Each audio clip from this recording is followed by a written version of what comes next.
This is the first day of this September/October 2024 Sesshin, 7-day Sesshin.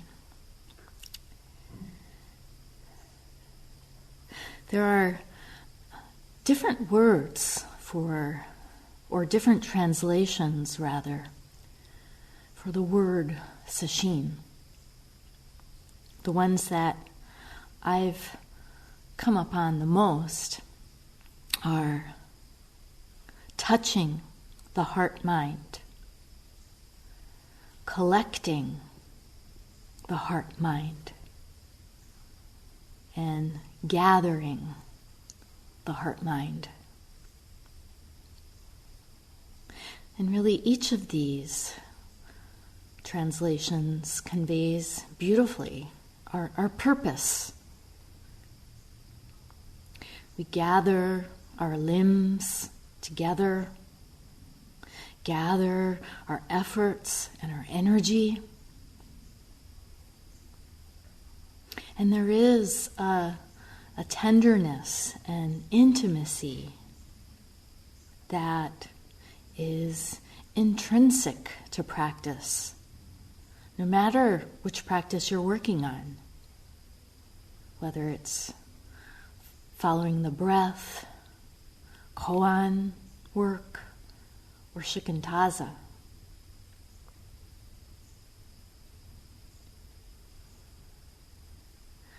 To touch the heart-mind is to touch this moment.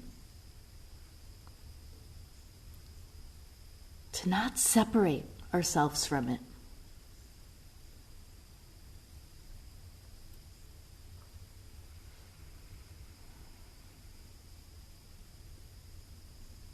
And another thing about Sesshin as a retreat, it's not retreating or taking a break or escaping from our everyday lives. But it's a turning inward. Again, becoming intimate with this one mind that we all share. In our lives, we can spend so much time and energy looking outward, focused on our to-do list, getting things done, making a living, planning the trajectory of our lives, keeping up with appearances, looking for rewards, looking for results, for praise, for validation.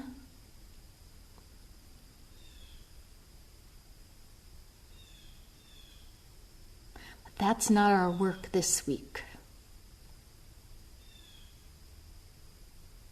We're here to do inner work.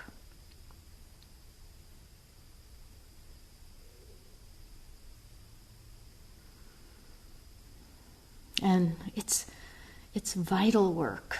It's so needed in our lives and in the world right now. We put up all these barriers. We misuse our mind in ways that create conflict and division, confusion, harm.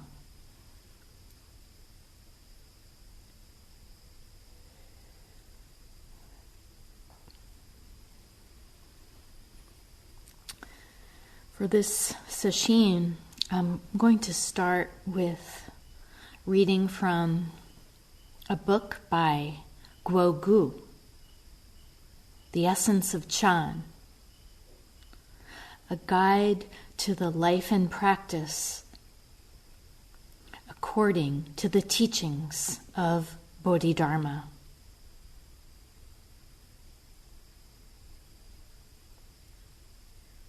And in it, he comments on the teachings of Bodhidharma, who is recognized as the founder of the Zen school, the founder of the work we're doing here in Sesshin. He also appears in a number of koans. And it's timely to take a look at Bodhidharma because in a couple, 2 or 3 weeks from now, we will hold at Arnold Park our annual Bodhidharma celebration. And it's a celebration that's held around the world. Sometimes it's called Bodhi Day, and it's traditionally held on October 5th. We end up doing ours as close as possible to that date, depending on what our calendar permits.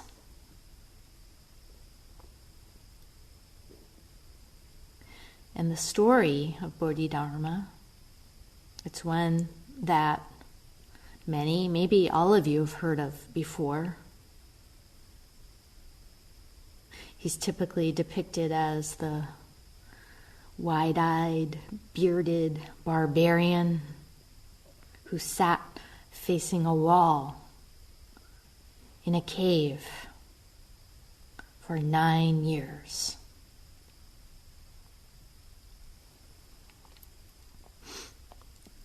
But let me first say a little bit about Guogu, in case you don't know about him. There's a biography in the back of the book, but I've also read some interviews with him and learned about his background just by doing some research online. He was born in 1968, so he's a Generation X teacher. And he says that it was at the age of 4 when he was first exposed to meditation practice while growing up in Taiwan. He and his family moved to the U.S. in 1981. And a little fun fact, during his teen years, he was a bass player in a punk rock band. And eventually he started practicing Zazen with his teacher, who was the Chan master Shang Yen.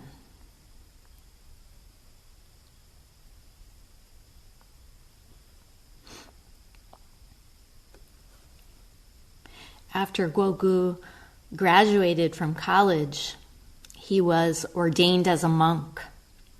Guogu is actually his Dharma name. His birth name is Jimmy Yu.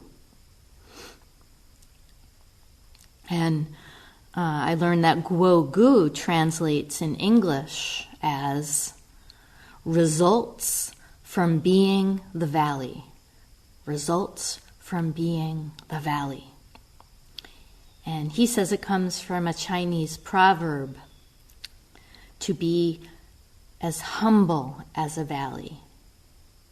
And he says a valley is humble because it is empty, resting at the lowest part of earth, yet it is able to support and nourish all life forms.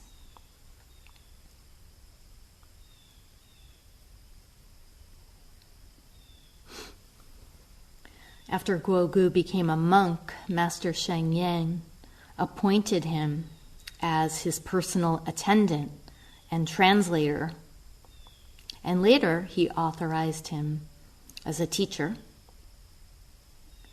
Today, Guogu teaches mainly at the Tallahassee Chan Center, which he founded. It's located in Florida. And by the way, Tallahassee was one of the places that was along the path of the hurricane, the devastating hurricane that happened over the past few days. lots of flooding.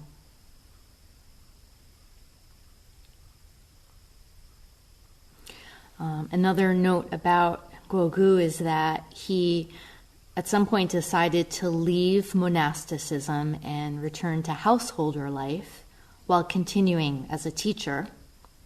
And he became a scholar, just like his teacher, Sheng Yen. He completed a PhD in Buddhist studies from Princeton, and he's currently a professor of Buddhism and East Asian religion at a university in Florida. So let's dive into the text. The Essence of Chan, a guide to life and practice according to the teachings of Bodhidharma. And this is one of several books authored by Guogu. I'm going to start with a section where he gives an overview of the legend of Bodhidharma. And he begins with some historical details. He says, Bodhidharma was either a Persian or South Indian monk. The several existing historical records about his life do not agree as to his origins. These records do concur, however, that around 527 CE, there was a Western monk named Bodhidharma who taught meditation at Mount Sang in Luoyang, China, and who passed away in China at the ripe age of 150. 150, that's really hard to believe. Maybe it's the power of Zazen. But actually, both his nationality, where he came from, and his age have been the subject of a lot of debate among scholars. And, the historical records just aren't clear from back then for obvious reasons. So we can't really distinguish myth from fact. There's some scholars who even question whether he even existed at all. And that's okay. Myth has value. At the very least, it can point us in the right direction. But Guogu does not question whether Bodhidharma was an actual person and an influential Zen ancestor. But he does mention that some of the texts attributed to him may not be entirely accurate, word for word. And there's one text that's considered very important, attributed to Bodhidharma. It's called 2 Entries and 4 Practices. 2 Entries and 4 Practices. And I'll get to that later on. But first, Guogu tells the story. Again, this is probably one that many of you know about Bodhidharma. This is what he says. Bodhidharma was no ordinary missionary. News of his arrival in China soon reached Emperor Wu, a great patron of Buddhism. The emperor was very proud of his accomplishments, which included building monasteries and sponsoring translation projects. He wanted to meet this famous learned monk, and he summoned Bodhidharma to court. A spirited dialogue supposedly ensued. Bodhidharma arrived at court looking rather tattered in a sashed robe, unkempt beard, and bare feet, as was the custom of Indian Buddhist monks. The emperor told Bodhidharma that He had been working very hard to establish Buddhism in China. He asked him how much merit he had earned. "None whatsoever." "None whatsoever," Bodhidharma replied.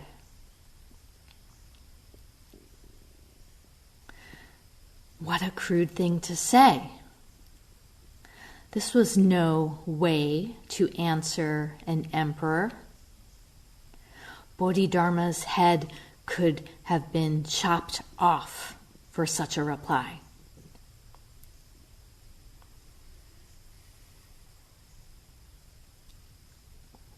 So, keep in mind that Bodhidharma was addressing this very powerful emperor who had a lot of prestige. And he certainly wasn't accustomed to people speaking to him that way. He could have took it as a total insult, and he did have the authority to punish him if he wanted to. And then Guogu continues the story. Emperor Wu was astonished. "No merit?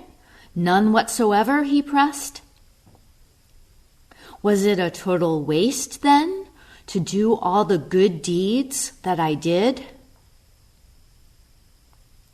And Guguo notes, at that time, Buddhism was understood not only as a system of beliefs and practices, but also as an effective means of accumulating merit.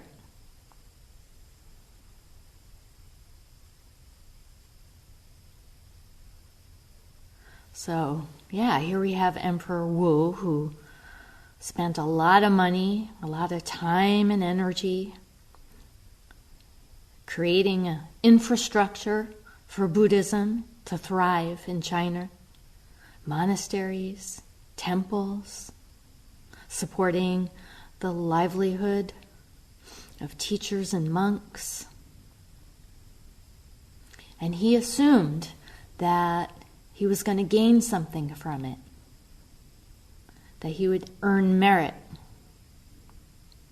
Maybe he thought that it would ensure his personal good fortune moving forward, or a favorable legacy after he died.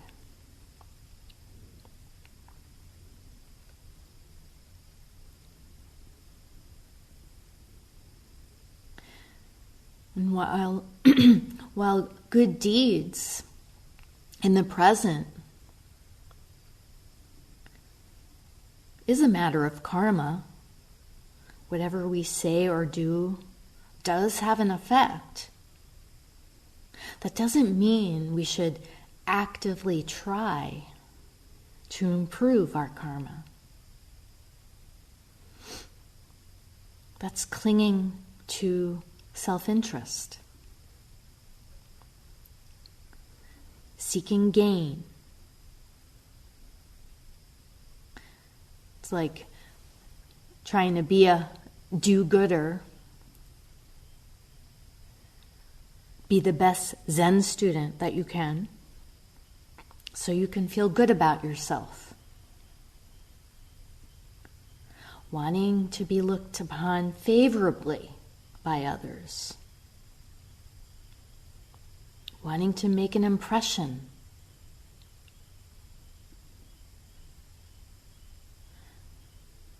Rather than simply responding and doing what needs to be done with no self. Coming from the heart.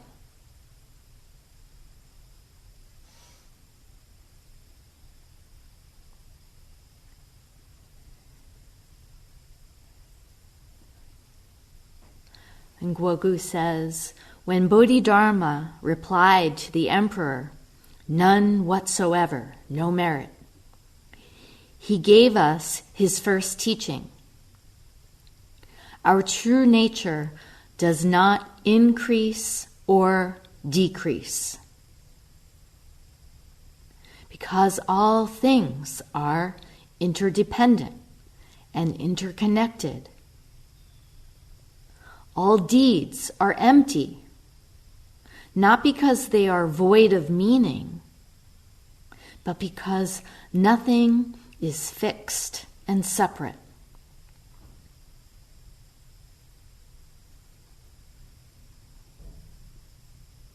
And that's what it means to say that our true self is no self.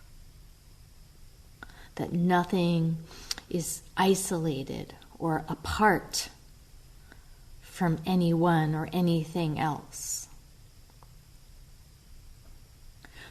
We're all deeply interwoven, whether we realize it or not. And this is exactly what we're waking up to in practice. The wholeness of life.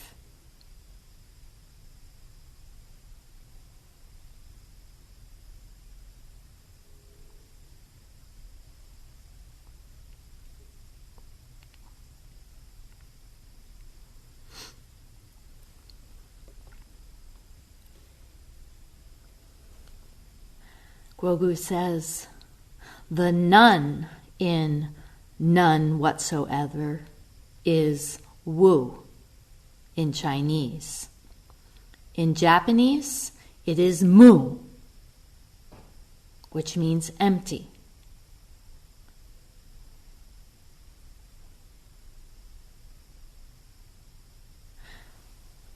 That's one translation of Mu. Just like the word sesshin, there are variations of it.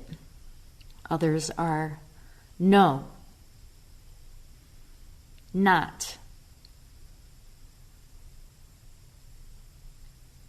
does not have, it's not what you think.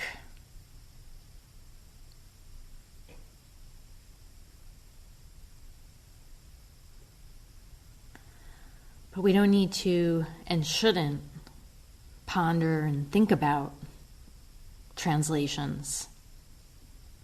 It's just an abstraction. It's just a bunch of words. All we need to do is give ourselves to Mu. This. It.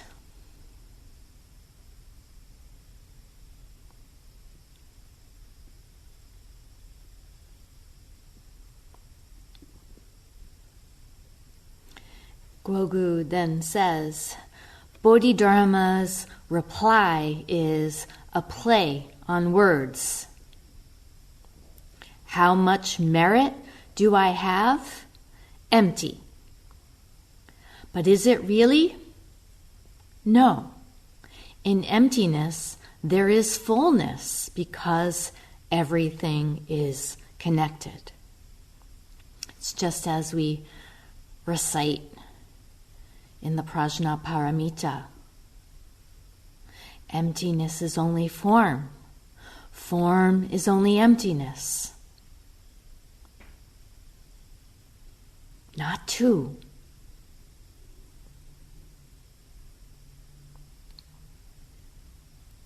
And Gwogu says, a person is able to generate merit because of the merit of everyone else.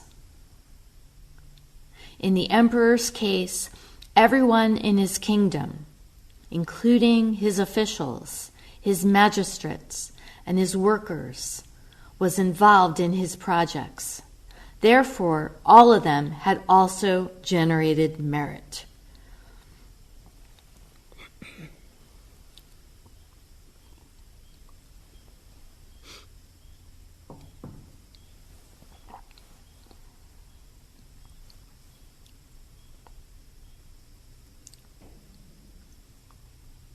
It's the same as the food that we eat. there are countless beings and things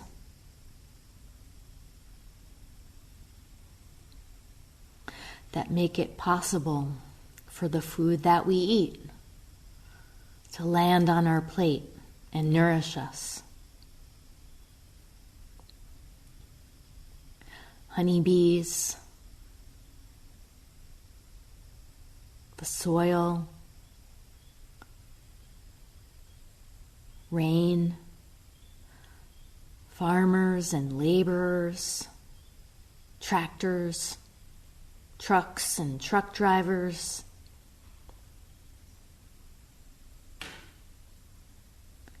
grocery store workers,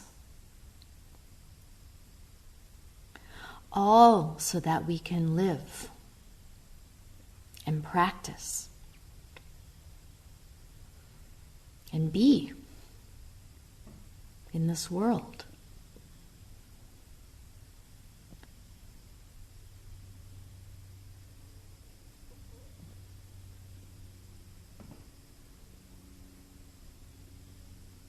Really, all of life is one great, massive, giant, extended family.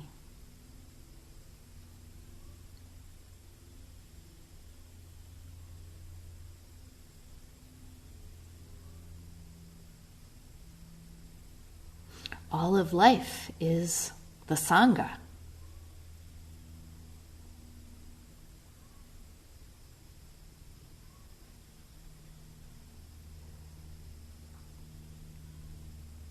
So, who is there to earn merit?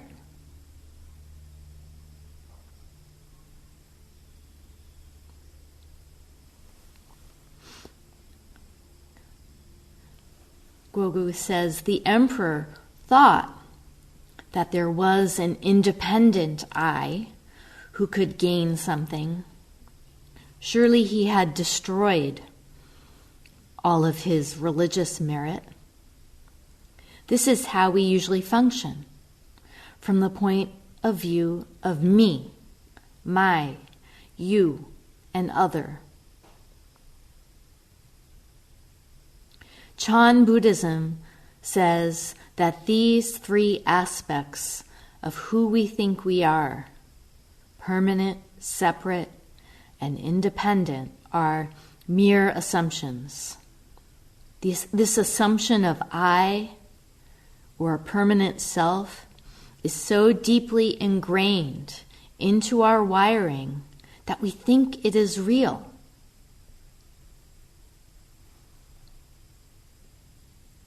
But our true nature and the true nature of all things is that we are not separate but interconnected, not independent but interdependent, not permanent but impermanent.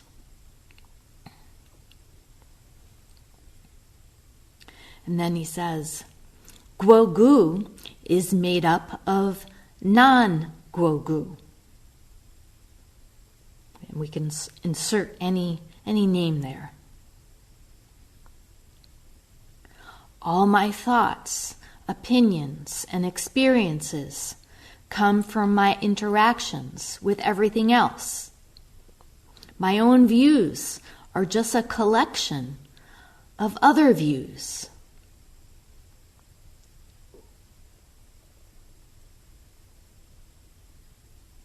But views are not the problem.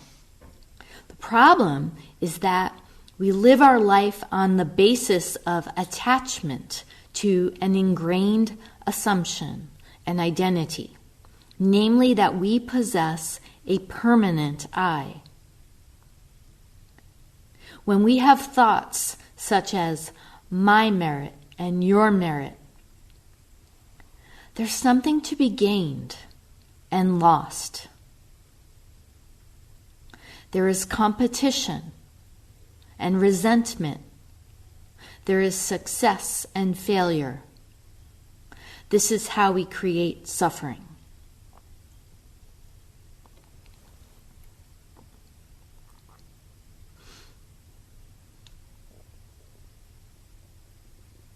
The same applies to practice here in Sesshin.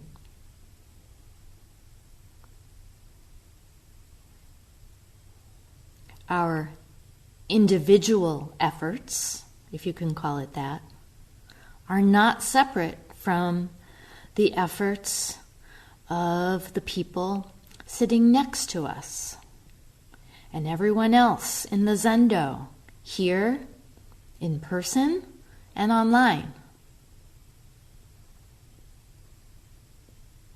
We really can't speak of my practice. It's really just practice, just effort. Get the me and the I out of the way.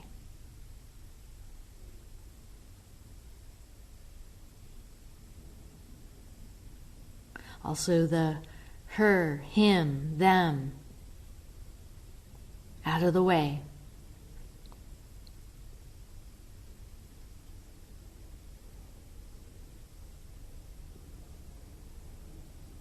What is it? What is it that sits, that breathes, that eats, sleeps, all the activities we engage in throughout the day? What is it? Who is it?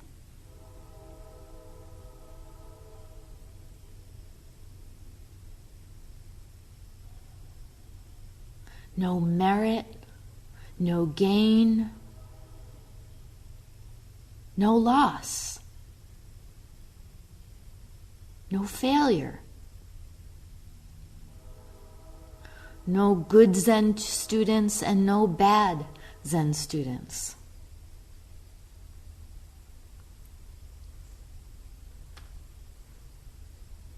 Just the trying, just the practice.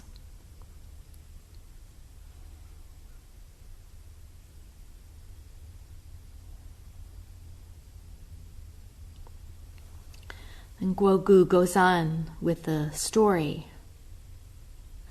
After Bodhidharma answered, "None whatsoever," or no merit at all, the emperor said, "You are a Buddhist monk in Buddhist robes, yet you do not even know your own doctrine? Who are you? Who is it that stands before me?" And Bodhidharma replied, "Don't know. Don't know." It's really interesting to see in Guogu's translation that he actually leaves the word I out. Instead of saying, I don't know, it's don't know.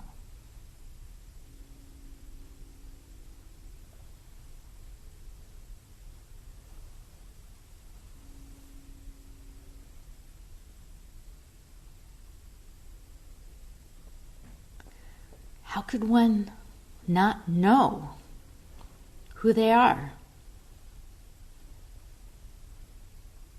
We see ourselves as a somebody. We see ourselves as an identity, a personality, as having a life. That's all just a cluster of thoughts.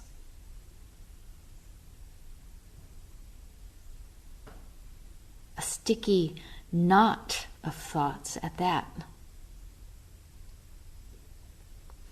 And it arises out of our relationships to others.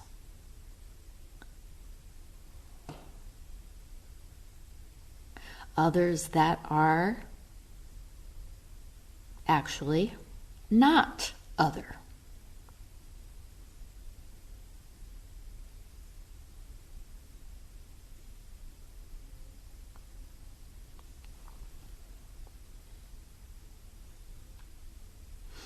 Guogu says, to know suggests a me who knows, as well as an it to be known. It includes a label, a concept, a self, an other, hence, don't know.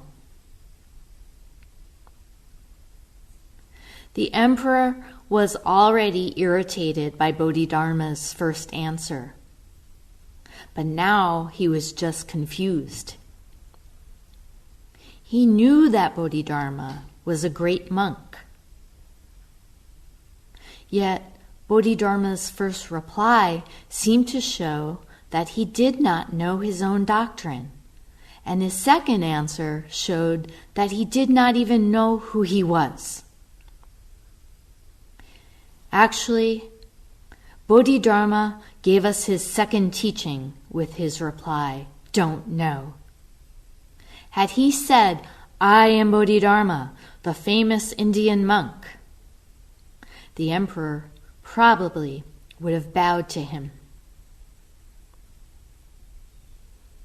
But Bodhidharma did not say that. Nor did he say, I don't know.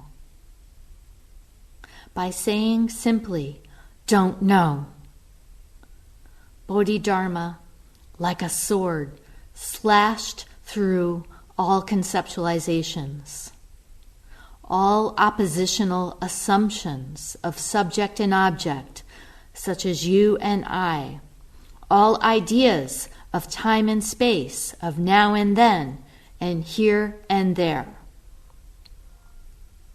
In one fell swoop, he cleared the mind of all the unnecessary clutter that prevents us from seeing our true nature.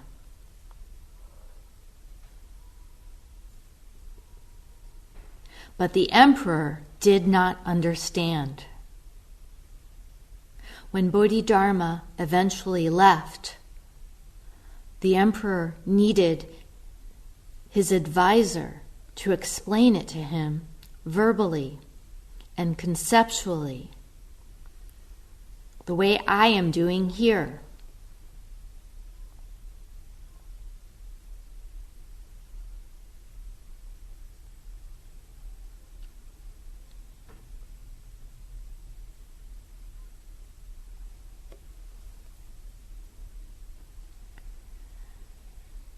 Just get rid of the I. Drop it.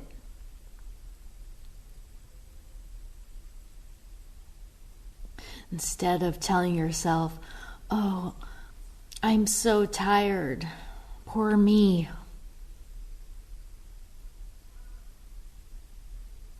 There's just sleepiness. Not even that. That makes it into a thing.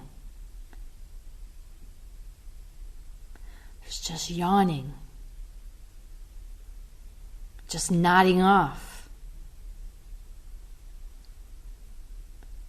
Just taking a nap.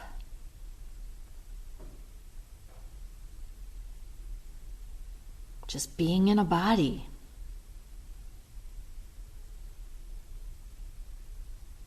But just as Guogu says, that's all words. It makes it into some kind of abstraction, a mental construct.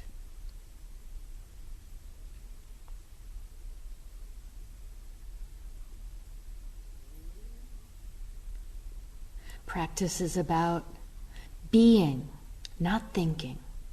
Being.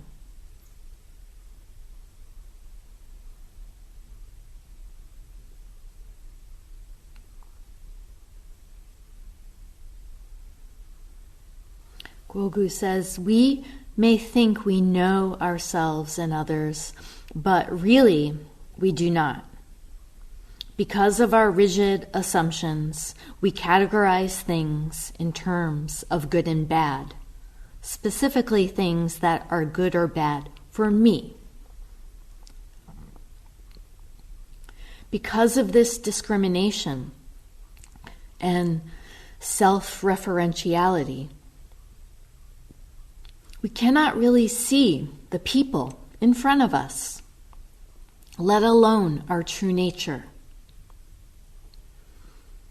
We have a fixed image in our mirror, and this fixed image always gets in the way of reflecting what's actually around us. Bodhidharma was testing the understanding of the emperor, who failed miserably, unfortunately.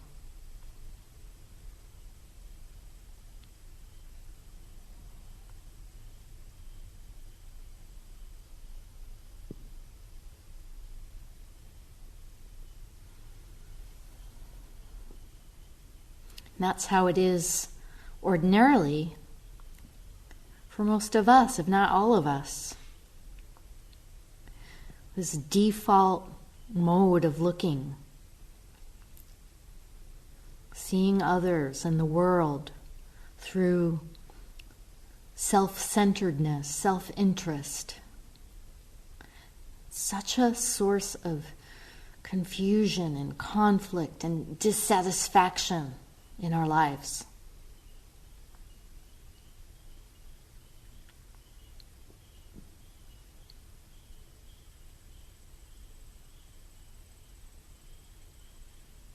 One of the primary ways it shows up is expecting the worst of a situation,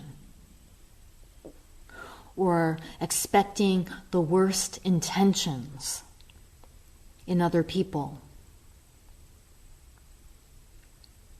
Assumptions of all kinds.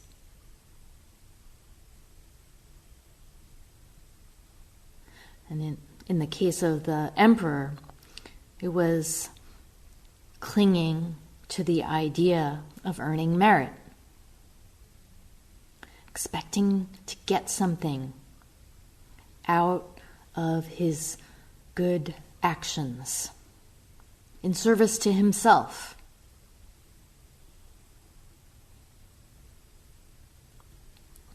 Guogu says, through Bodhidharma's answers, none whatsoever, and don't know, he was revealing the highest Buddhist truths, which are selflessness and not grasping after expedient teachings, such as doing good deeds in order to accrue merit and gain higher rebirths.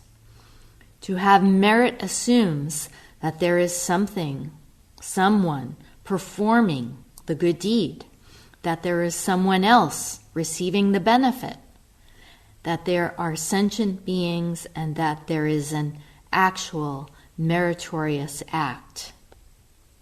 These four aspects, self, others, sentient beings, and the act itself, are what Buddhism refers to as the four emptinesses. So self, others, sentient beings, actions, all empty.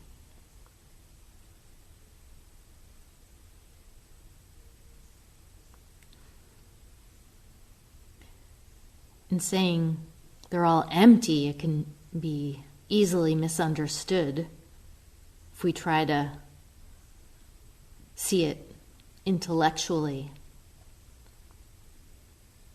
Emptiness can have a negative connotation, as in meaningless, vacant, absent,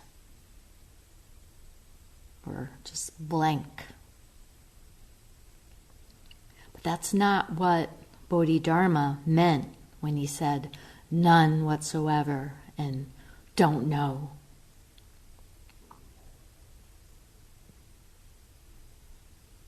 As Guogu says, everything depends on something else. Nothing's separate or outside us. Nothing's fixed or permanent, for that matter.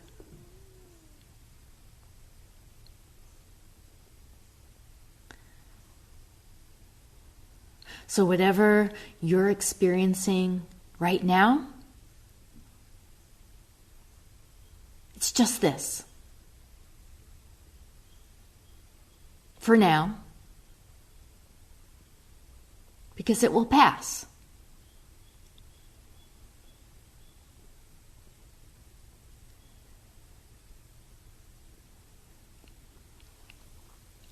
Guogu goes on to describe what happened next in this exchange with the emperor. He says, Bodhidharma was not crazy. He was just testing the emperor. In fact, he was speaking in perfect accord with Buddhist doctrine. But the emperor, not understanding, replied, "Since you do not know, please leave." This was actually a very kind way of dismissing Bodhidharma. In those days, anyone speaking thus to the emperor would have been beheaded. It was therefore gracious and unusual for the emperor to give such a break to this strange-looking monk. It is said that after Bodhidharma left, the emperor conveyed the exchange to his advisors.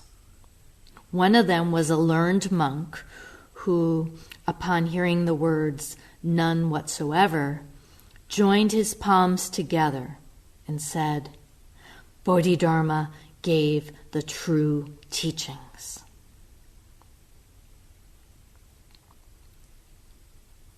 The emperor, of course, then requested that Bodhidharma return to the court immediately.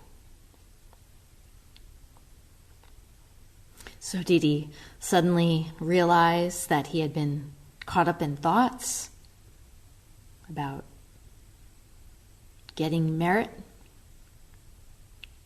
Or maybe he was doubling down, thinking now he needed to make up for turning Bodhidharma away, make up for his past misdeed, and ensure good karma in the future.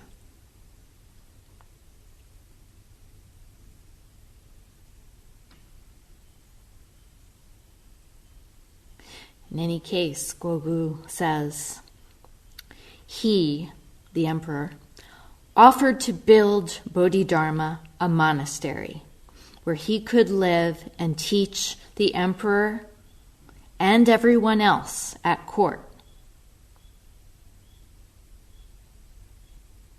But it was too late.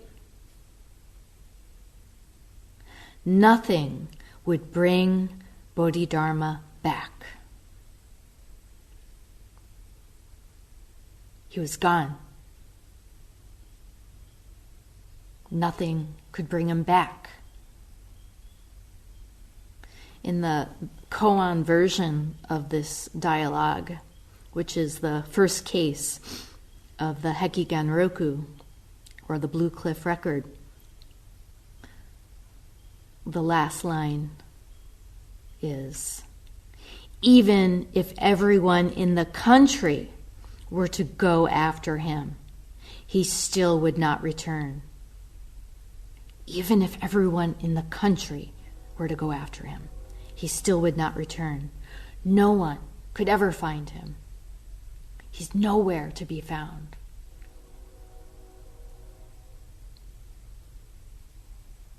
Where did he go?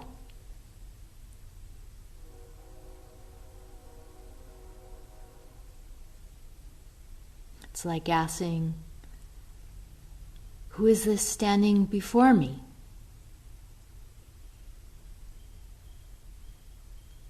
What is this I, this me?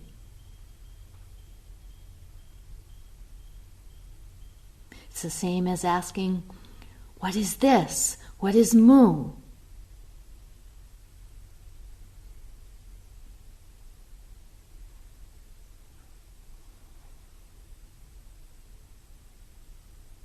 What is it?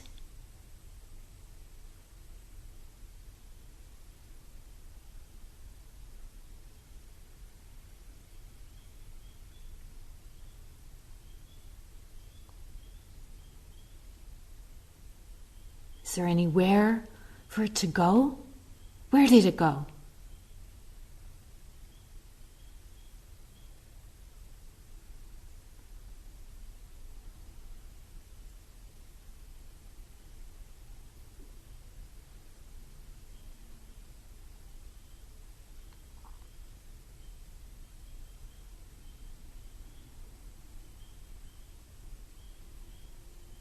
We'll stop here and recite the 4 vows.